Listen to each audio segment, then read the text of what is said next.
Hello，家長同學你哋好，好啦，我係 Miss Lam。咁首先咧就講一講個 foundation course 先。foundation 咧就係基礎班啦。咁基礎班咧，我哋個做法咧就會做咗個評估先。由個評估開始，我哋會見到一啲問題嘅出現啦。咁我哋教嘅範圍咧係會所有包括小學1年級去到6年級嘅內容不等。咁會根據翻個學生本身嘅需要啦，同埋學校本身佢依家個重災區喺邊度，而喺嗰度着手去做。咁我亦都會同家長溝通一下，究竟譬如話家長方面會覺得邊一度應該想開始多啲，或者俾多少少 push， 即係再推佢多啲。咁我哋個做法咧就係話有一個叫做 comfortable starting point， 即係個起點啊。個起點係會有一個叫舒適起點開始。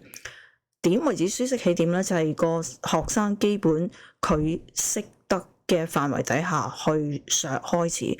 咁通常呢一個環節咧，就大約係1個星期至2個星期度。等佢企穩陣腳啦，佢個信心翻嚟啦，知道一啲好比較minor 啲，即係次要啲嘅錯誤調教好之後咧，我哋就會開始一路加上去。因為我哋相信一樣嘢就係話，冇信心係唔會行得遠嘅。咁如果你一落筆就諗住嗰啲叫拔苗助長嘅方法咧，係會令到個小朋友對學習好冇興趣，仲會覺得好大壓力。